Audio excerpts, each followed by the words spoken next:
매도 계획 같은 거 얘기 네네. 좀 많이 했었는데 네네. 그럼 이번 불장 네. 비트코인 최고 고점 내년에 얼마까지 좀 보시는지.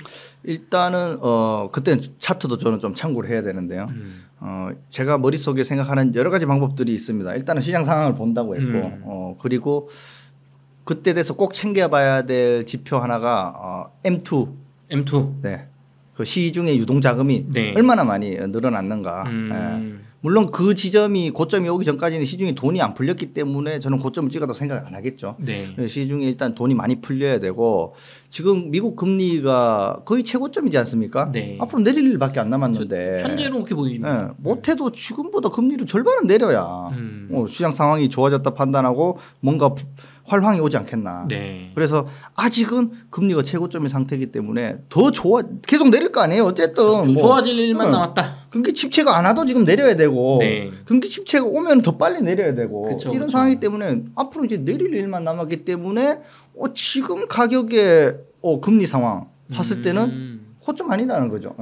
더 좋아질 상황이 아직 많이 남았다. 네. 그리고 시중 유동 자금 있죠. 그리고 특정 국가가 이제 비트코인을 막 제어하고 긍정적으로 막 이끌어가겠다라고 말한 게 거의 처음입니다. 대통령 후보가 말한 게.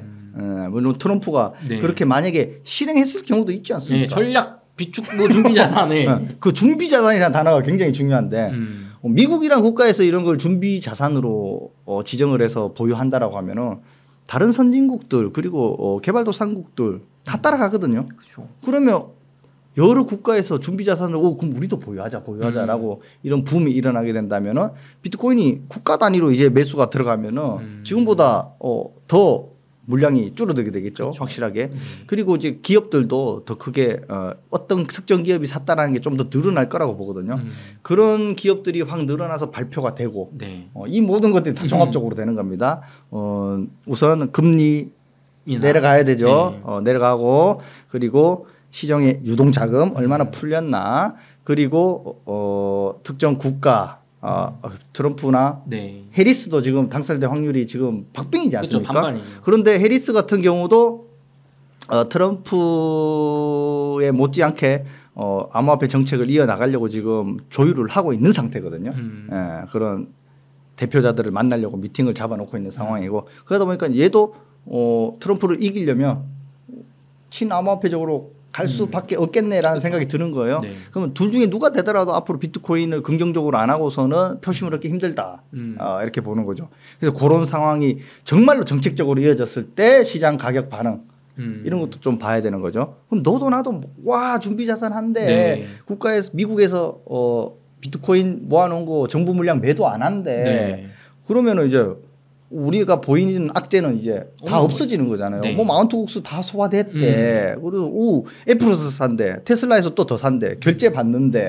마이크로소프트도 산대. 네, 기분 좋아요 벌써. 이런 게 막 나오기 시작하고 분위기가 그렇게 휩쓸렸을 때 경계해야죠 이제 저는. 그때가 이제 경계해야 된다. 네, 그렇죠. 그런 모든 것들이 이루어졌을 때 잠깐 데자뷰. 우리가 과거에 이런 이야기 했던 것 같은데. 비트코인 1억 간다. 그 비트코인 막 갑자기 막 4억 5억 간대. 네. 10억까지 이야기하는 사람도 있고 이런 모든 상황이 너무 좋게만 그려져. 네. 근데 지금 차트를 보니까 너무 급등했어. 네. 그런 모든 시그널이 맞닥뜨리지만 매도해야 되겠죠. 그러면은 뭐 현재로서 예상하시는 가격적으로는 어느 정도로 일단 현재로서요. 일단 가격만 보면은 저는 보수적으로 늘 말씀드리는 게 2억에서 2억 5천 정도 될 것 같은데 보통은 2억에서 3억인데 2억 5천까지만 보시네요. 그렇죠. 그 김프 상황 같은 게 막 플러스 마이너스 오차가 생길 수도 있는 거고요. 네네. 그런데 이게 보수적으로 잡은 거라고 했잖아요. 네. 물론 보수적으로 잡았지만 그거에 못 미쳐서 떨어지는 경우도 있을 수 있겠죠. 근데 나는 보수적으로 잡았는데 시장이 더 과열되면은 네. 그보다 더 높은 가격에 갈 수도 있는 거고 그냥 제가 이거 재미로 예측하는 가격입니다. 네. 실제로는 모른다. 그렇죠. 알 수가 없는 거예요. 그 분위기가 어떻게 될지 우리가 압니까? 만약에 정말 금리 뭐 거의 반토막 이하로 내렸고 시중 자금 너무 많이 풀렸어 갑자기. 네. 미국이 또 달러 엄청 찍어내고 맞아요. 미국에서 갑자기 비트코인 엄청 띄워줘요. 모든 법인이 너도 나도 막 산대. 개미들도 미쳤어. ETF 자금이 막 기하급수적으로 늘어나. 그러면 또 예측이 바뀌는 거죠. 그렇죠. 그럼 사람들은 또 5억이었던 걸 막 10억 간다라고 할 거예요. 네. 그래도 적당하게 잘 잘 매도해야죠. 그러면 근거가 그래도 2억에서 2억 5천원까지 보시는 좀 그 이유는 뭘까요? 근거는? 과거에는 저점 대비 뭐 20배 갔었습니다. 네. 최저점 대비. 그래서 비트코인이 8천만 원 갔을 때가 최저점이 350만 원 정도였거든요. 네. 그러면 이번 사이클의 최저점이 언제냐고 보니까 한 2천만 원 정도 때였어요. 네. 그럼 20배로 가면은 4억이지 않습니까? 그렇죠. 많이 갔네요. 근데 해마다 사이클이 지날 때마다 좀 많이 줄어들었어요. 나는 그냥 절반 툭 까는 거지, 그냥 시원하게. 거기에다가 달러 김프 붙으면은 2억에서 2억 5천 안 되겠나 싶은 거예요. 그냥 어림짐작이죠. 실제로 가봐야 된다. 네. 그러면 2억에서 2억 5천 보수적으로 보시면 네. 실제로 매도를 이때 한 번에 하시는 건 아니라고 하죠. 그렇죠. 기간을 보고 하는 거죠. 그럼 언제부터 얼마부터 어떻게 좀 매도를 하실 생각이신가요? 일단 내년 언제쯤 될지 모르겠어요. 네. 지금 과거 사이클 대비 고점을 막 뚫기 시작하는 근처지 않습니까? 네. 과거 8천만 원 근처였는데 지금도 이제 8천만 원이 왔으니까 네. 이 지점에서 만약에 반등 주고 잘 올라간다라고 가정했을 때 언말쯤이 될지 내년 초가 될지 어떤 랠리 시작점이 있을 거예요. 네. 그 시점부터 보는데 물론 차트 작도도 하겠죠. 네, 참고하겠죠. 각도가 얼마나 급하게 가느냐 완만하게 가느냐에 따라 또 다른데 과거 기준으로 보면 다 급하게 올랐어요. 맞아. 이렇게 올라가요. 네, 급하게 오른 경우가 많거든요. 그럼 그렇게 가정했을 때 일단 지금보다 일단 2배 이상 오르면은 네. 뭔가 준비를 해 나가야 되겠다 저는 생각은 하고 있고요. 그게 기간적으로 너무 이르고 가격은 이미 2배 갔는데 제가 말한 주변 여건이 아직 안 바뀌었다. 네. 그러면 조금 더 들고 가보는 거예요. 네. 좋아질 악재 해소나 호재는 다 실현이 안 되는데 벌써 2배가 그렇죠. 그런데 가격은 2배가 안 됐어요. 막 이제 1억 5천에서 막 1억 8천 만약에 된다라고 했는데 모든 정책을 막 저렇게 쏟아부어도 가격이 안 오르는 거야. 네. 그런 상황이 벌어지면 저는 일단 일부씩 매도할 것 같아요. 네. 그래서 투자를 하면서 제일 여러분들이 좀 경계해야 되는 게 뭐냐면은 뭘 딱 정해놓는 거예요, 한 가지를. 그럼 아무것도 그 100% 그 상황이 오지 않는 한 여러분들 포지션은 다 틀리게 되는 거거든요. 그렇죠, 그렇죠. 예. 만약에 예를 들어 비트코인을 5억에 팔겠다라고 딱 결심을 했다고 칩시다. 네. 그러면 4억 9,900만 원만 못 떨어졌어. 결국 못 팔게 되는 거라니까요. 그렇죠, 그렇죠. 예, 이런 상황을 특정 한 가지 경우에 너무 대입을 하면은 투자에 실패하는 경우가 많다. 그래서 상황에 맞춰서 복합적으로 여러 가지 요인들을 좀 여러분들이 좀 인지할 필요가 있고 유연하게 좀 대처할 필요가 있어요. 예, 투자 상황, 네. 시기, 가격 변화, 그리고 뭐 정부 상황도 다르고 글로벌 경제 상황도 분명히 달라질 거 아니에요. 네. 상황은 달라지는데 나의 가격 매도 결정은 변하지 않는다. 모두 대부분 사람들이 이렇게 생각해서 투자 실패하거든요. 지난장에도 그런 분들 많았네. 그렇죠. 1억 가면 팔겠다라고 했는 사람 다 못 팔았죠. 다 물렸군요. 그렇죠. 결국 8천만 원. 조금 마치 올라갈 것처럼 하면서 빠지거든요. 그렇게 돼서 바닥 찍고 올라가겠지. 네. 이번에는 반등하겠지. 이번에는 반등 안 하네. 에이 손해보고 나오는 거예요. 결국 끝났구나라고 손해보고 나오게 되는 거죠. 근데 요즘 또 보면 책들 보면은 네. 이 도미넌스 비트코인 도미넌스가 중요하다. 네네. 현재 비트코인 도미넌스가 한 56 정도 되는 것 같은데 네. 뭐 이제 이게 60 넘으면 알트코인 시즌이 오고 끝물에 가면 비트코인 가격은 고정인데 알트들이 막 오른다. 네. 그럼 이때 비트코인 다 팔면 끝물에 정말 뭐 머리 끝에서 다 먹는 거 아니냐 비트코인.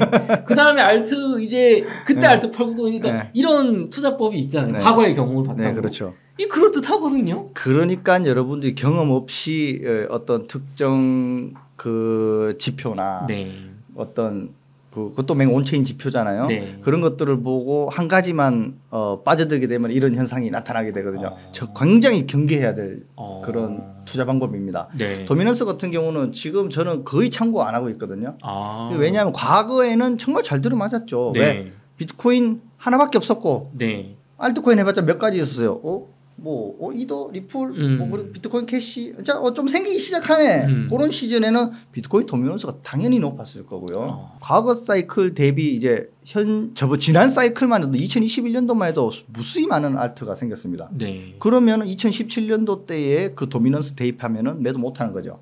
그리고 2021년도보다 지금 훨씬 더 많은 알트코인이 지금 생기고 있습니다. 그쵸. 상장도 엄청나게 더했고 그러면 이 도미넌스 그리고 상장했는 게 중요한 게 아니고 지금 신규 상장한 이 알트코인들이 문제가 뭐냐면 시총이 엄청나게 펌핑돼서 상장을 다 합니다. 그럼 이 말은 뭐냐? 예전 같으면은 뭐 100억, 200억이 상장되는 코인이 지금은 막 1000억, 1조 이렇게 상장해 버린다는 거예요. 그럼 이게 뭐냐 하면은 결과적으로 비트코인 도미넌스를 다 뺏어 먹고 있는 거거든요. 그쵸.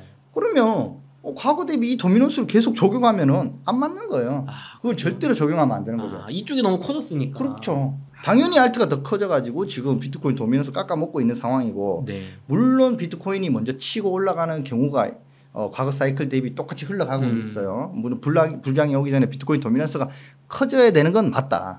지금보다 커져야 되는 건 맞는데 과거의 수치를 그대로 적용하면은 큰일 납니다. 수치상으로는 이제 수치는 이제 의미 없다. 네, 알트들의 덩어리가 그때하고 이제 잽이 다르게 달라졌어요.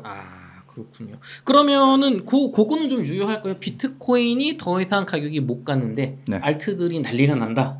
이때 비트가 고점이니까 팔아야 된다. 네. 비트코인이 먼저 올라와 있는데 알트도 따라와서 다 오른 상황이라고 보는 거예요. 그렇죠. 비트는 이제 막 한창 치고 갔다가 알트는 소외됐다가 이제 비트는 더 이상 못 오르고 이제 뭐 지지부진한데 알트들이 미친 듯이 올라가는 그런 상황. 그럴 때는 저는 이제 알트를 먼저 분할 매도를 해놓고 알트를 먼저 분할해요. 네. 알트를 먼저 분할 매도해놓고 알트 코인이 이제 끝나기 시작하면 비트가 한 번 두 번 더 가는 경우도 있었습니다.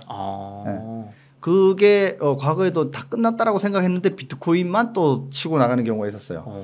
2017년도도 그랬거든요. 막 비트코인 캐시 이런 것들 한참 잘 나갈 때 막 랠리를 해서 하락을 했을 때 끝났다라고 했는데 비트코인이 그때부터 2배를 더 가버렸거든요. 그런 현상도 있었고 2021년도도 마찬가지였어요. 좀 비슷한 경우가 많았어요.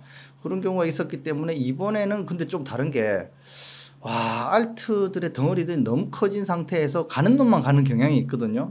그래서 과거처럼 모든 알트가 막 다 지금보다는 좀 오를 것 같긴 한데 모든 알트가 정고점을 돌파하고 막 몇 배 더 가고 이런 상황이 과연 올 것인가를 생각해보면 좀 회의적이고요. 저는. 그래서 늘 비트코인을 더 강조 드렸던 거고 과거에는 알트가 막 10배, 20배, 막 100배 이렇게 더 가는 상황이 있었지만 지금은 오르긴 오르겠지만 그렇게까지 오르는 건 좀 힘들다는 입장입니다. 그래서 알트가 오르면은 물론 분할 매도를 해 나갈 것이고 비트코인도 그때 딱 분위기를 봐야 되겠죠. 어떤 게 먼저 분위기에 다가오는지 모르겠지만 비트코인이 먼저 치고 올라갔는데 주변 여건 반응이 왔다. 매도하고 있는데 알트가 올라온다고 뭐 알트 같이 매도해야 되겠죠. 결국은 그때 가봐야 한다. 그렇죠. 근데 물론 그 시점에 오면 그래도 분할 매도 시작하는 게 저는 맞다라고 봅니다. 너무 아무것도 안 하고 있다가는 한 번에 고점 누리지 마라. 하다 못해 일단 원금이라도 회수하던가 수익의 뭐 3분의 1 정도라도 빼놔서 현금 비중을 좀 더 늘려놓는다던가 이런 식의 대응이 있을 수 있겠죠. 그렇군요. 주동님 지금 사실 우리가 비트코인 얘기를 많이 했지만 대한민국 투자자의 90% 이상은 알트코인을 투자한다는 통계가 있습니다. 그렇습니다. 지금 비트야 뭐 20-30% 떨어졌다고 하지만 알트코인은 지금 제 기억에 4개월 전에 비하면 정말 50% 60% 떨어진 코인 수두룩하거든요. 알트 이렇게 물린 분들은 지금 좀 어떻게 해야 될까요? 저는 작년까지는 알트는 절대로 접근하지 말라는 입장이었습니다. 왜냐하면은 알트는 비트코인이 먼저 막 몇 배 오르기 전까지는 너무 힘든 과정이 많거든요. 그리고 반토막이 났다라고 들어갔는데 또 반토막 나고 두 번의 반토막이 났음에도 불구하고 들어갔는데 또 반토막 나는 경우가 굉장히 많고 심지어는 상폐가 되고 사라지고 이런 코인들이 엄청나게 많았거든요. 그래서 저는 알트코인을 늘 뭘로 바라보냐 말씀드렸냐면 스타트업 회사입니다. 알트들은. 우리 코인은 비트코인은 자산으로 이미 자리 잡혀 있고 자산의 특성을 가지고 있는데 알트코인은 자산의 특성이라기보다는 스타트업 회사들의 그냥 경영권 참여할 수 없는 지분 참여할 수 없는 주식과 같은 거예요. 그 회사 망하면 그 코인 없어지는 겁니다. 그냥. 언제 망할지 모르는 스타트업 회사. 그렇죠. 그렇게 바라봐야 되는데 자꾸 이게 자산 측면이고 코인이니까 없어지지 않을 것이고 이 여기서 거래소에서 상폐되면 다른 거래소 가면 된다라고 하지만 실제로 프로젝트가 중단돼서 다른 거래소로 간다 한들 이 회사 자체의 프로젝트가 중단됐는데 다른 거래소 간들 가격이 오르겠습니까? 안 오른단 말이죠. 그리고 알트코인 팔아먹은 자금으로 그 회사의 CEO 월급 가져가고 직원들 월급 가져가고 사무실 없고 뭐 법인차 끌고 다니고 대부분 이런 생활을 한단 말이죠. 실리콘밸리에서. 그러면은 만약에 너네들이 하는 프로젝트를 잘 추진했으면 괜찮아. 근데 이게 사람이 하는 일이잖아요. 그렇죠. 그 젊은 CEO 이 대표들이 어떤 마음을 가질지도 모르는 거고 대표적으로 뭐 루나나 FTX 사태만 봐도 뭐 걔네들이 그럴 줄 알고 그랬습니까? 그렇죠. 네, 그러니까 이런 현상들이 또 일어날 수도 있다. 그렇기 때문에 알트는 언제든지 망한다는 그 전제하에 들어가야 된다는 거고요. 네. 그 리스크 이길 수 있으면 들어가야 된다는 거고. 그럼에도 불구하고 작년까지는 하지 말라라고 했는데 네. 저는 이제 올해부터는 조금 또 바뀌었는 게 이제 남은 기간은 버틸 수 있을 만한 가격이다. 이제 하반기에 돌입했지 않습니까? 네. 그러면은 내년까지 몇 개월 남았죠? 8, 9, 10, 11, 12. 6개월 정도는 참을 수 있는 멘탈을 가질 수 있다고 생각해요. 저는 이 시장에서 알트코인 투자하는 사람들은. 네. 이거 뭔 모르고 하시는 분들은 당연히 겁나고서 도망가겠지만 정말 이 시장을 공부하고 잘 알고 있고 이 특성을 아시는 분들은 6개월 정도만 버틸 수 있다라고 하면은 알트 지금부터 분할 매수해서 접근하더라도 나쁘지 않겠다. 왜냐하면은 분명히 비트코인이 치고 올라가면 알트코인이 따라가는 장은 꼭 왔다. 꼭 왔다. 네, 꼭 왔다. 근데 과거에도 뭐 이번에는 안 간다, 이번에도 안 간다라고 했지만 네. 가기는 갔다. 가긴 갔다. 네, 근데 알트들 중에 선별을 좀 잘해야 되는 게 네. 전고점을 돌파하는 알트가 있고 네. 전고점에 절반 못 미치고 떨어지는 알트가 있고 최고점 갔을 그렇죠. 때.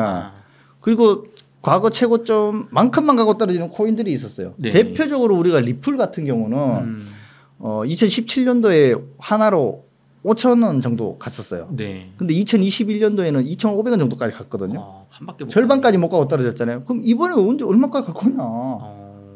2,500도 못 갈 수도 있다. 그러니까 리플 계속 들고 있는 사람들은 자꾸 뭐 만원 간다 환상을 말씀하시는데 물론 그분들 비하하는 게 아니지만 리플에서 추구하는 그런 게 모두가 이루어지면 그래 갈 수도 있겠죠. 그런데 아직은 그런 세상이 오진 않았고 네. 우리는 그냥 리플도 한 스타트업 회사 중에서 규모가 엄청 큰 스타트업이 된 거잖아요. 네. 예. 이 실행이 될지 안 될지는 아무도 몰라요 프로젝트들은. 그렇기 때문에 지난 전고점을 돌파할 것인가 말 것인가 알 수 없는 거죠. 네. 그렇기 때문에 조금 보수적으로 잡으셔라. 대신 뭐 밈코인들 있잖아요. 네. 이런 것들이 또 더 잘 가는 경우가 또 있어요. 그 강아지 코인 그거 아무 쓸모없는 거 왜? 그렇죠. 그러니까 이게 투심이라는 거죠. 예. 그리고 강아지 코인 중에도 뭐 만약에 머스크가 밀고 있는 걔네들은 네. 만약에 그냥 도지코인이 가만히 있었으면은 아무도 안 보고 들 받아보지도 않았을 텐데. 네. 일론 머스크라는 그 사람이 있잖아요. 네. 내가 이거를 어떻게 잘 키워서 사용하겠다는데 대표자가 나타난 거 아닙니까? 가치 없진 않네. 언젠가 어떻게 사용은 하겠네라는 사용 가치가 생겨버리는 거예요. 테슬라의 뭐 결제 수단으로 쓸 수도 그렇죠. 거죠. 그래서 이번 장 분위기는 또 뭐냐면 과거에는 뭐 디파이, 네. NFT 이런 게 유행을 했잖아요. 네. 근데 결국은 종말은 다 같이 왔다. 그럼 이번에 또 유행은 뭐냐? 네. 유행 오고 RWA 이런 게 유행이 오는 거죠. 리얼 월드 에셋 이래 가지고 네. 실물 자산 토크나 네. 이제 실물을 토큰화를 한대요. 우리가 아는 그 실물 자산들을 이제 토큰화를 한대. 그래서 이 토큰을 보유하고 있으면 저 실물 자산을 내가 가지고 있게 된다. 뭐 이런 개념이거든요. 그런 걸로 이제 유행을 또 띄우기 시작했거든요. 그러면 비트코인이 최고점을 찍고 이제 횡보를 하거나 조정이 오기 시작했을 때 알트들이 그런 움직임을 동시에 쏠 텐데 돈이 어느 쪽으로 몰리느냐 극명히 갈리겠죠. 유행 타는 쪽으로 몰리는 겁니다. 유행 타는 쪽으로 몰리는 거 저는 우선으로 보고 그 유행이 탔으니까 당연히 전고점을 돌파할 가능성도 그쪽에 있는 거고 나머지 코인들은 물론 지금보다 오르는 현상이 일어나긴 하겠지만 과거 전고점 못 뚫고 내려갈 경우가 훨씬 많다. 이런 건 좀 알고 선택하셔라 이런 거죠. 그 알트를 사도 그런 유행을 그 상승장 왔을 때 올라갈 수 있는 코인을 사라. 그렇죠. 그러면 대표적인 유행 요번 상승장 때 많이 갈 수 있는 좀 선별했을 때 그 얘네는 좀 어느 정도 갈 거다라고 생각되는 그런 뭐 영역이나 섹터 유행이 좀 있을까요? 일단 아까 말씀드린 게 이제 RWA 같은 경우가 있고요. 그리고 이제 본인 신원 증명 같은 게 있습니다. 네. 예를 들어 뭐 월드코인도 굉장히 유행 많이 탔잖아요. 네. 월드코인 그렇죠. 많이 어쨌든 떨어진 같이 떨어지지만 남들보다 더 많이 올랐던 것들이 있을 겁니다. 알트를. 네. 그래서 이런 뭐 제가 말씀드린 이런 업종군이라고 하죠. 이런 것들을 여러분들이 검색하다 보면은 특정 코인이 다른 거 2배 오를 때 얘는 4배 5배 올랐었구나. 그런데 지금 다 같이 떨어진 거잖아요. 네. 그렇다 보면은 동시에 다 같이 떨어졌으면 나중에 어떤 게 더 빨리 더 많이 오를 것인가를 생각해 보면 과거에 인기 많았던 코인들은 그런 식으로 찾아내는 거죠. 그래도 떨어지기 전에 많이 갔던 애들. 그렇죠. 왜냐하면 과거에 솔라나도 그랬거든요. 네. 그 루나 사태 터지고 FTX 터지고 그 전에 엄청나게 제일 잘 나갔었거든요. 네. 그런데 그 사태 터지더니 10,000원까지 떨어졌어요. 근데 회복 제일 빨랐지 않습니까? 그렇죠. 지금 수십 배 올랐잖아요. 맞아요. 20배, 30배 올랐잖아요. 결과적으로 따져보면. 그렇게 그 시대를 이끌어가는 유행 타고 테마 타고 한참 인기 많은 그런 코인인데 이번에 다 같이 떨어진 폭이 비슷해. 네. 그러면 과거에 인기 많았던 거 위주로 사셔라. 그게 낫죠. 그러면 주님 어려운 질문 하나 드려보겠습니다. 네. 지금 마이너스 50%로 물렸어요. 네. 1,000만 원 샀는데 500만 원 냈어요. 네. 그럼 지금이라도 내가 좀 리플이라든가 좀 네. 과거에 9코인 전고점 못 뚫고 있는 네네. 한 번도 못 갔던 요번 장에 네. 그런 코인들은 팔고 말씀하신 RWA, AI 뭐 아니면 신원인증 이런 트렌드 코인으로 갈아타는 게 지금 좋다고 생각하십니까? 개인적으로는 그렇게 말씀드릴 수 있는데요. 네. 하라 그래도 못합니다. 왜냐하면 네. 인간의 그 심리 중에 하나가 내가 판 게 또 더 잘 가고 새로 산 게 떨어지면 어떡하냐 네. 이런 걱정들이 당연히 따라오게 되거든요. 그래서 주식에도 그런 경우가 많았습니다. 내가 물린 종목을 팔고 네. 새로 오를 수 있는 종목을 사는 게 원래는 정석이에요. 네. 왜? 반응이 없고 안 갔던 코인들은 계속 인기 없어서 안 가거든요.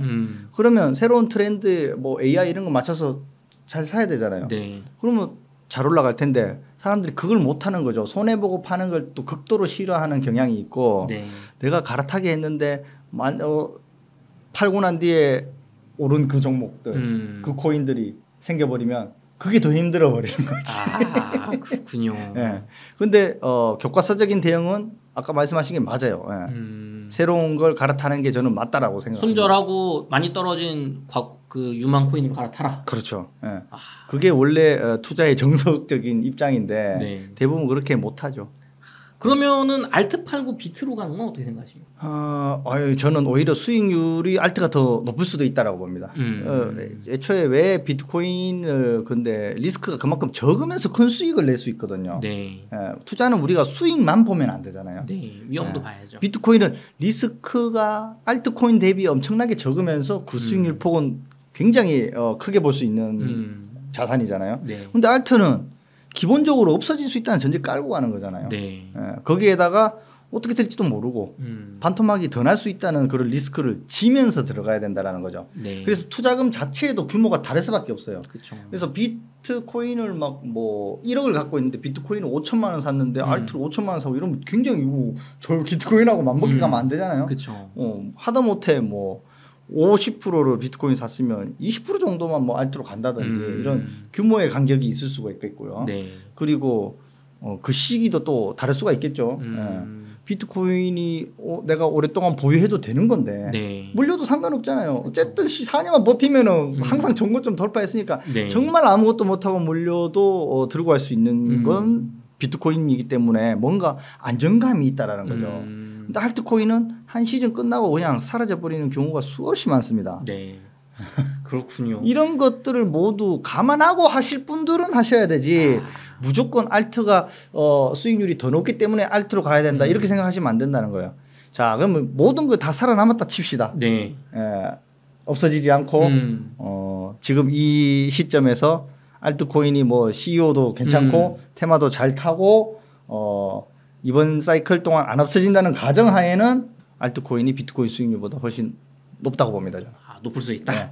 대신에 그만 리스크도 크기 때문에 우리가 하이 리스크 하이 리턴이라고 하잖아요. 그렇죠, 그렇죠. 네. 그래서 일부의 금액은 알트코인 모아가는 거 저는 실제로 추천드리고 있습니다. 그러면은 주동님 마지막으로 알트코인 너무너무 하고 싶은 추천은 아니라 그래도 한번 좀 공부해 보면 좋을 만한 알트코인 좀 소개해 주실 수 있을까요? 제가 말씀드린 게 아까 그런 거 신원 인증하고 RWA가 가장 인기가 많았었고요. 뭐 솔라나 같은 경우도 대표적으로 플랫폼 코인으로 지금 이더를 따라서고 있으니까 이더리움 뭐 알트의 대부분 대장격 그 시총 상위 앱들은 이미 자리를 많이 잡았지 않습니까? 네. 근데 너무 커진 상태의 알트보다는 저는 시총이 낮으면서 좀 인기는 없지만 이런 테마나 인기성을 가지고 있는 것들을 오히려 관심을 가져라. 이것을 찾을 수 있는 방법은 뭐냐가 있냐면 코인마켓캡이라는 사이트에 들어가면은 모든 테마 분류가 다 돼 있고 시총 순위별로 다 정리되어 있습니다. 거기에서 시간 남을 때마다 여러분들이 클릭해가면서 요즘에 한글 지원 다 되지 않습니까? 번역?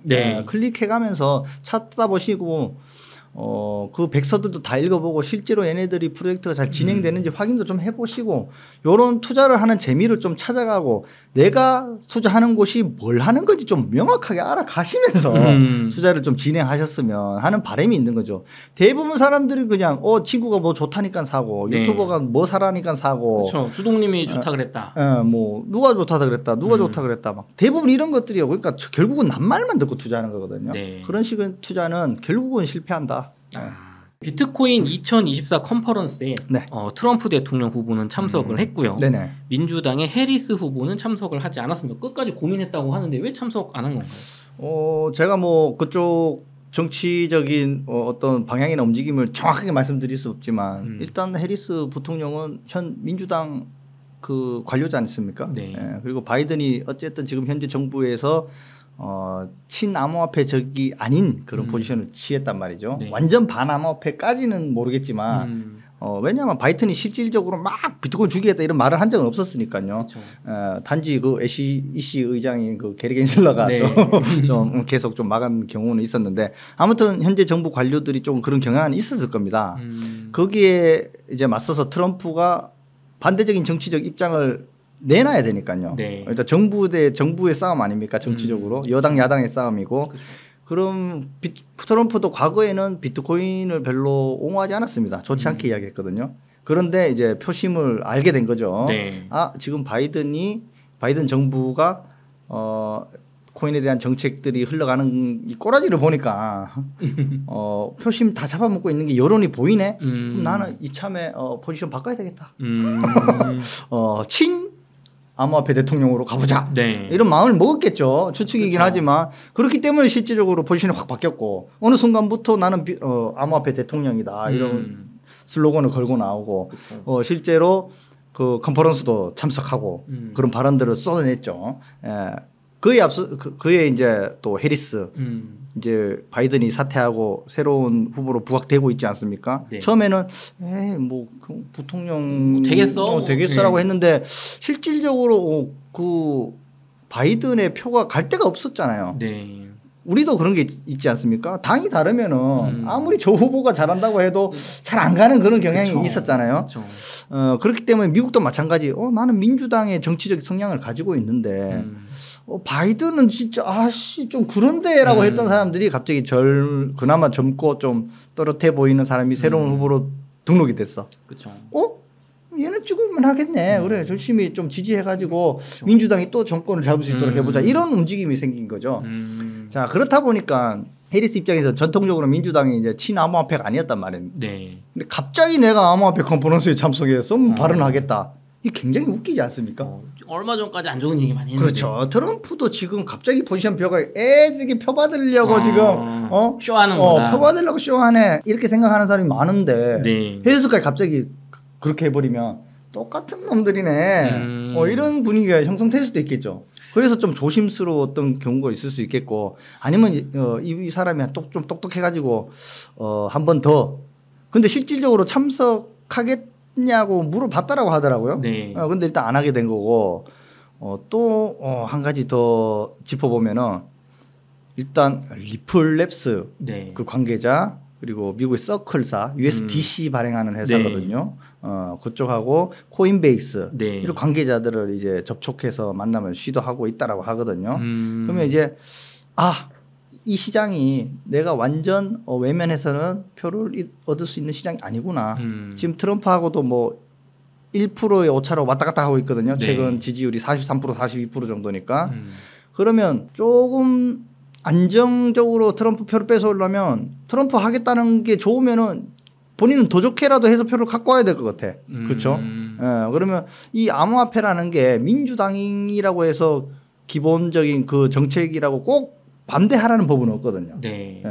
이 좋게 자기네들 당에 맞춰서 어떤 규제나 이런 걸 잘 하면서 띄워줄 것 좀 찾아보면 나올 수 있겠죠. 네. 그런 걸 하려고 이제 그런 정책 관계자들 만나는 것 같아요. 그런 회사 관계자들하고 그렇게 되면은 또 트럼프만큼의 좀 파격적인 이런 게 나오기 하겠냐마는 트럼프는 너무 좀 쇼적인 발언을 많이 했잖아요. 네. 뭐 비트코인은 완전 받들어 모시기였는데 그렇게까지 아니더라도 정말 현실적인 정책을 내놓으려고 저런 미팅을 추진하는 것 같다. 오히려 트럼프는 뭐 전략적 비축전에서 너무 좀 그렇죠. 과도하게 나가는 측면도 있어 보이는데 오히려 해리스는 좀 현실적인 걸로 마음을 얻을 수 있다. 그렇죠. 그리고 우리가 비트코인 투자하면서 뭐 그동안 특정 국가에게 뭘 바랬습니까? 막지만 말라고 제발 좀 이런 입장이었잖아요. 네. 그런데 계속 지연시키고 막고 연기시키고 제도권 안에 못 들어오게 뭐 방해만 하고 이런 거였는데 이럼에도 불구하고 지금 1억이라는 가격을 찍었었잖아요. 네. 근데 너네들이 뭐 안 도와줘도 된다. 제발 좀 막지만 말라 이런 입장이었는데 트럼프는 오히려 도와주겠다고 나섰어요. 그렇죠. 그럼 만약 실제로 그게 더 그런 게 현실로 일어나 버리면 지금 가격보다 훨씬 더 많이 올라가는 건 기정사실화 되는 거고요. 만약 해리스 같은 경우가 되더라도 우리는 그래 안 도와줬어도 이만큼 왔으니까 네가 그런 회사 관계자들 만난다고 했지 코인 회사 관계자들 제발 상식적으로만 좀 제도권화 해고 발목만 잡지 마라. 상식적으로만 나가도 우리는 괜찮겠다. 그러니까 비트코인이 거기 얼매일 필요는 없는 거죠. 막 강제로 미국 국가 차원에서 막 채굴을 금지하고 거래소 폐지하겠다 이런 것만 안 내놓는 이상 네. 좀 우리가 상식적으로 이해할 수 있는 그런 규제만 나오더라도 땡큐죠. 그럼 주동님도 트럼프 당선이 비트코인 가격 단기적인 측면에서 유리하다 이렇게 보시는 건가요? 일단 그런 희망을 주고 있지 않습니까? 우리도 주식 시장에서도 희망이거든요. 꿈과 희망이거든요. 그쵸. 코인도 이 투자 시장이기 때문에 꿈과 희망입니다. 와 트럼프가 돼서 정말 저렇게 만들겠구나라는 그 꿈과 희망을 그려주는 거죠. 정말 될 수도 있겠는데라는 생각이 드는 순간 가격은 오르게 돼 있거든요. 그렇기 때문에 트럼프가 오히려 꿈과 희망에 더 가까운 발언들을 했기 때문에 가격 측면에서 더 오를 가능성이 크겠죠. 3부에서 그 보수적으로 2억에서 2억 5천 간다고 했을 때 지금 요 트럼프나 해리스 같은 미국 대통령이 비트코인을 뭔가 정식적으로 밀어주는 건 제외한 금액인 거죠. 2억에서 2억 5천. 밀어준다면 막 3억 4억 갈 수도 있는 거 아니에요? 근데 과거에도요. 특정 뭐 ETF가 되면은 뭐 1억 간다라고 했고 막 시장에서 막 받아들이고 실제 사용하기 때문에 그런 가격이 간다라고 했었거든요. 근데 사이클 돌아보면 모든 상황이 종합적으로 포함된 가격이었어요. 그러니까 이번에 그런 모든 종합적인 상황이 포함돼서 저는 불경 사이클에 그 가격은 가지 않겠나 이렇게 보는 거거든요. 물론 더 가면 저도 좋겠습니다. 어차피 분할 매도를 할 거기 때문에 내가 매도하는 과정에 더 올라버려. 좋잖아요. 더 오른 가격에서 분할 매도를 할 수 있으니까요. 그래도 좀 보수적으로 가야 된다 지금. 왜냐하면은 항상 좀 너무 높게 잡았다가 놓치는 경우보다는 보수적이라도 잡아서 수익을 좀 확정 짓는 그게 낫다고 봅니다. 알겠습니다. 이번에 이더리움 현물 ETF가 출시가 이제 실제로 거래가 되고 있지 않습니까? 근데 코인 자체가 하락을 하다 보니까 관심을 거의 못 받고 있어요. 요즘 뭐 썸네일만 봐도 이더리움 얘기가 없는데 이더리움 현물 ETF 좀 어떤 의미가 있다고 보시는지? 일단은 지금 비트코인도 ETF가 승인되고 한 달 정도는 좀 비실비실거렸습니다. 근데 이더리움도 이제 그 정도도 안 됐잖아요. 일단 그 현상하고 동일하게 보시는 것도 괜찮을 것 같아요. 막상 초기에는 관심을 못 가졌는 건 당연하다. 그리고 이미 사람들이 아는 겁니다. 비트코인하고 이더리움의 차이를 완전 옛날처럼 뭐 비슷한 거 아니야도 아니고 오히려 이더리움이 막 더 좋다 이렇게 흘러가는 시즌도 있었거든요. 그런데 실질적으로 비트코인의 가진 자산의 특성과 이더리움이 가지고 있는 그 코인 네트워크의 그 특성하고 이제 조금씩 알게 되는 거죠. 당연히 비트코인이 덩치가 크고 이더리움은 좀 작은 거다라는 걸 이제 알게 됐기 때문에 자금도 그렇게 좀 나눠서 흘러가는 거죠. 그래서 비트코인만큼의 큰 자금은 당연히 안 가는 거기 때문에 그 규모만큼 작은 규모만큼 비율이 나눠질 것이다. 그래서 뭐 파격적인 금액이 들어와서 이더를 올릴 것이다 이런 거는 뭐 예측하기 힘들겠죠. 그래서 일단 근데 아까 알트 이야기하면서 알트코인을 오르려면 일단 알트들의 대장 이더리움 올라야 됩니다. 근데 이더리움이 오르려면 일단 비트코인과는 별개로 비트가 일단 먼저 오르는 모습을 보여줘야 되는 게 기정사실이고요. 비트코인이 정상적으로 갔을 때 이제 이더리움도 따라가고 알트도 따라가는 거거든요. 비트가 무너지면 이더건 알트건 다 죽는 겁니다. 그럼 이더리움은 자체적으로 올릴 힘은 없고 비트가 가야 따라간다. 일단은 비트가 가야 되는 게 전제 조건이고요. 정상적으로 흘러갔을 경우에 이더리움도 당연히 비트코인은 막 시총을 초과하거나 지금 당장은 그렇게 되진 않겠지만 네. 일단 따라간다. 일단 따라간다. 그럼 비트코인이 올라가 이제 불장이 내년까지 보고 계시니까 네. 간다고 가정했을 때 그래도 저기 현물 ETF 승인에 좀 안정성 높은 이더리움이 나을지 아니면은 그 시총도 작고 상승 가능성이 조금 더 높지만 리스크는 있는 솔라나가 좋을지 좀 고민하는 분들 많이 있을 것 같아요. 뭐 금이 좋으냐 은이 좋으냐 이런 비슷한 건데 네. 예. 우리가 비트코인이 금이라는 건 확실히 다 알지 않습니까? 네. 예. 그러니까 왜 금이 금인지는 말 안 쓰면 알잖아요. 네. 그러니까 비트코인은 일단 제껴놓고 이더리움하고 솔라나 차이 그것도 이제 뭐 은이냐 동이냐잖아요. 그죠. 금은동, 금메달, 은메달, 동메달. 맞아요. 은이 동보다 좋은 건 확실히 알아요. 네. 그러니까 2등 선수한테 주어지는 거고. 그렇죠, 그렇죠. 예. 근데 금하고 은이 좋은 건 아는데 꼭 동을 살려는 사람들이 있잖아요. 네. 예. 근데 현재 상황까지는 그렇다는 거예요. 근데 만약에 뭐 동이 금보다 더 좋아질 확률이 퍼센티를 따져보면은 그게 높겠느냐 말이죠. 확률적으로 접근한다고 가정했을 때 네. 좀 적은 확률이다.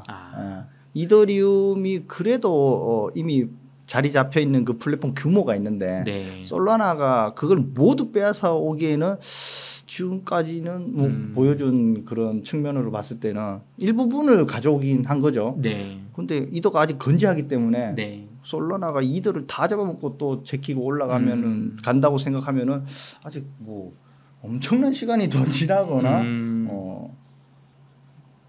기간이 더 필요하거나 아니면 솔라나가 또 엄청난 뭐 개발을 해서 네. 와 진짜 이더 안 쓰고 솔라나 쓰는 게 훨씬 낫구나라는 그런 걸 깨닫게 해주는 어떤 뭐 업그레이드가 있거나 네. 이렇게 해야 되겠죠. 하지만 이더리움도 바보 아니잖아요. 비타릭 부테린 계속 뭐 그 네. 천재가 계속 더 좋은 거 내놓고 업그레이드 한다고 하고 신버전 내놓는다 하고 하는데 시장을 선도해 간다고 하잖아요. 그러니까 그런 여러 가지 경우에 따져보면 그래도 좋은 건 좋은 이유가 있다. 대신 이제 아까 말씀하신 것처럼 네. 리스크 크게 가져가느냐 적게 가느냐 그 차이죠. 그러면은 주동님 지금 1억의 투자 자금이 있다고 하면 네. 비트, 이더, 솔라나 네. 그리고 기타 알트코인 네. 이렇게 네 가지 포트를 구성한다고 할 때 네. 기타 알트코인은 옵션입니다. 안 할 수도 있습니다. 네. 1억을 가지고 투자한다면 어떻게 좀 포트 지금 가져가시겠어요? 저는 비트코인은 무조건 절반 이상 가져갈 거고요. 절반 이상 비트. 네. 그리고 이더하고 솔라나를 합해서 1? 합해서 1, 10%. 별로 만약에 무조건 넣어야 한다는 전제를 주셨잖아요. 예. 합해서 1. 그리고 나머지 2 특정 알트. 특정 알트, 네. 분소 알트들. 네. 그럼 남은 건 현금 들고 가겠습니다. 이 현금. 그럼 이더나 솔라나 비중이 굉장히 적은 것 같아요. 네. 이유가 뭘까요? 이 시점에서 이더나 솔라나 들어가느니 차라리 리스크를 감당할 수 있으면은 네. 특정 알트로 가서 저는 더 큰 수익률 먹는 게 맞다라고 생각하고 있습니다. 솔라나 자체도 수익률이 좀 약하다 지금 네. 시점에. 이미 많이 올랐잖아요. 많이 올랐다. 그에 비해 이더하고 솔라나 같은 경우는 이미 비트코인이 오르면서 많이 따라 올랐는데 네. 특정 알트 중에서는 그래도 그 오름폭만큼 네. 안 오르고 인기 있는데 지금 폭락했는 네. 그런 것들이 좀 있을 수 있거든요. 잘 찾아보면. 그리고 솔직히 저는 그렇게 생각합니다. 비트코인이야 당연히 네. 코인 시장에 들어왔으니까 가장 큰 어떤 기축적인 그리고 상징적인 네. 존재, 디지털 금 이런 거 존재하니까 당연히 투자해야 되는 거고요. 네. 어차피 알트를 투자할 거면은 알트 그거 나눠서 뭐 여러 가지 해봤자 뭐 의미 있나 싶은 거예요. 비트코인을 내가 투자를 하고 있으니까 그쵸. 굳이 알트코인 비율도 크게 가져갈 필요는 없다. 여러 가지 다 쪼개서 가져가 봤자요. 결국 다 비슷하게 움직입니다. 수익률 다 상쇄시키고 다 깎아먹고 네. 수익률 더 좋은 거 깎아먹고 해가지고 결국 비슷하게 움직여요. 그럴 거면은 내가 리스크 조금 더 지고 차라리 대박 나거나 없어지거나 알트 그냥 소수 몇 개로 가라. 그렇죠. 예. 아니면 뭐 몇 개까지도 필요 없는 것 같아요. 저는 뭐 한두 개만 가져가는 것 같아요. 그냥 실패하면 실패하는 거고 대박 나면 예스 하는 거고. 예. 국내에 큰 이슈가 하나 있었어요. 그 암호화폐 2년 과세 유예가 이제 확정됐는데요. 이거 네네. 좀 어떤 의미가 있을까요? 세금 걱정을 좀 많이 하고 있었지 않습니까? 네. 근데 이게 좀 그동안 시기가 애매했어요. 2025년 1월이면은 저도 이게 발표가 난 지가 이미 과거였거든요. 네. 2025년 1월로 정한 지가 2년 전이었잖아요. 네. 아, 막상 그 시기면 불장을 초래한 시기인데 그쵸, 너무 아쉽다. 나 매도할 때 또 세금 내야 되나 이 생각을 좀 하고 있었거든요. 네. 물론 정당의 수익 난 건 세금 내야 되는 게 당연하죠. 그런데 어차피 지금 법적으로 이렇게 유예가 되고 있는 건 한 번 좀 더 해주면 좋겠다라는 생각을 했었고 그리고 이게 연기될 수밖에 없겠다라는 생각을 저는 하고 있었습니다.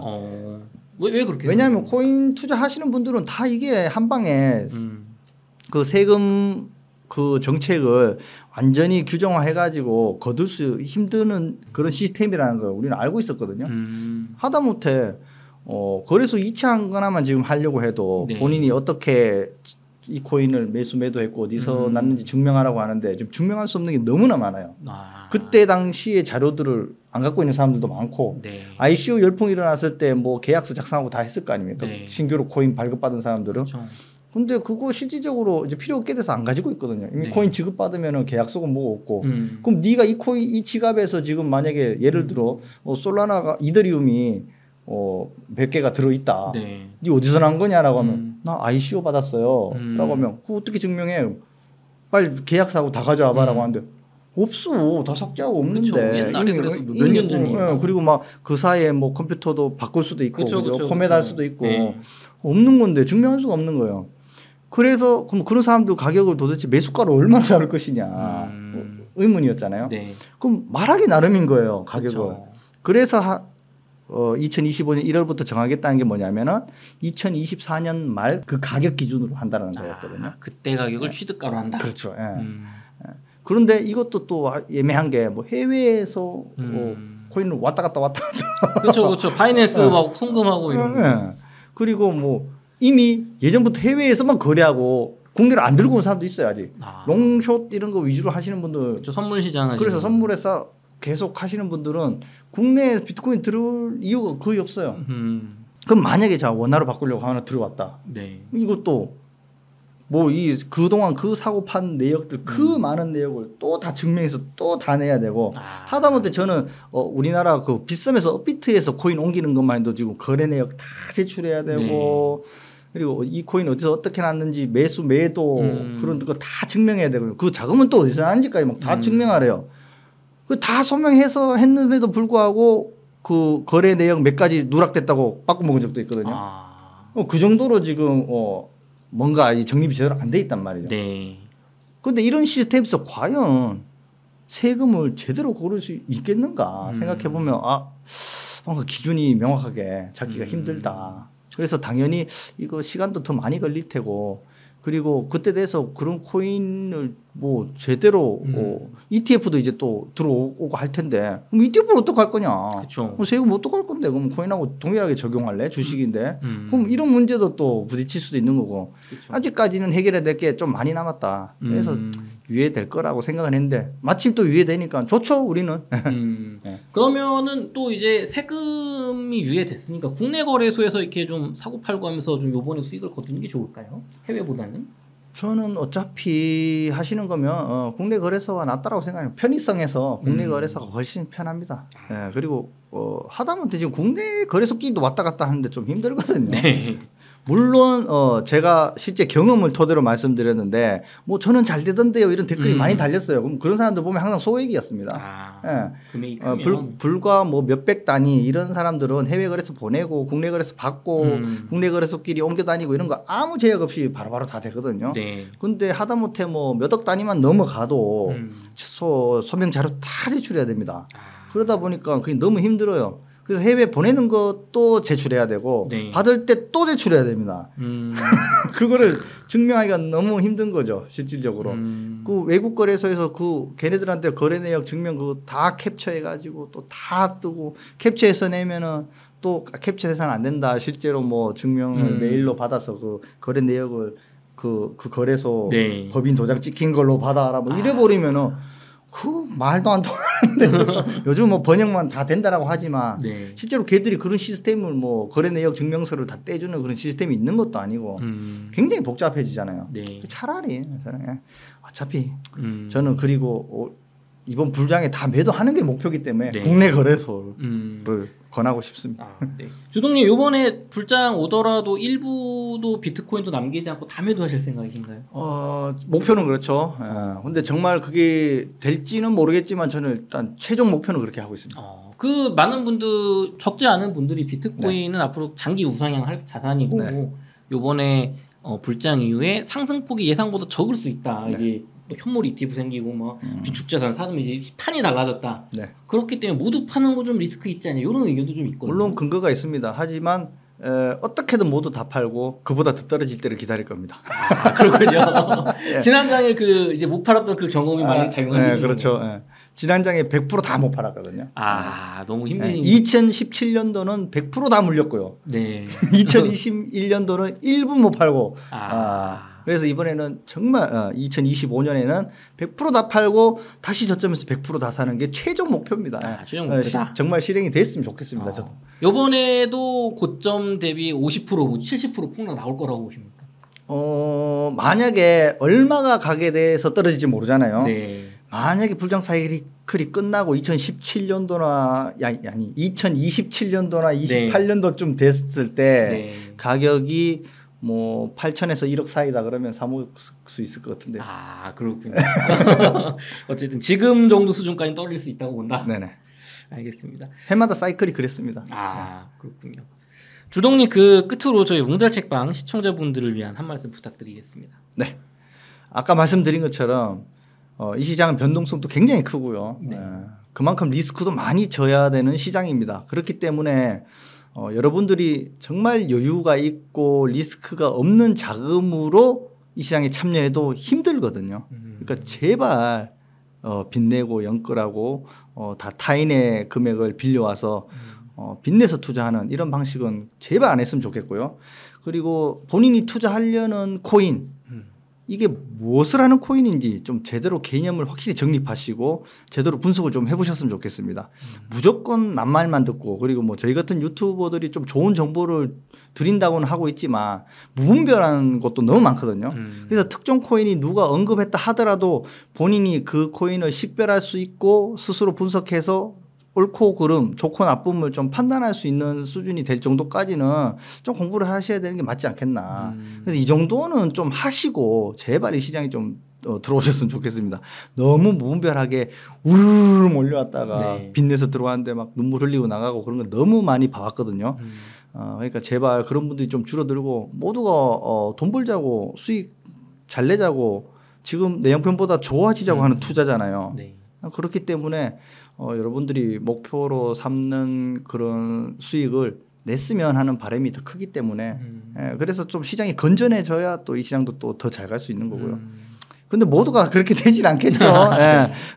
일부 현명한 투자자들하고 또 내동매매하는 그런 개미들 때문에 또 그 수익이 나눠지는 그런 현상도 있긴 하니까요. 하지만 여러분들이 전자가 될지 후자가 될지 스스로 노력하기 여하에 따라서 좀 달라질 수 있을 거라고 생각합니다.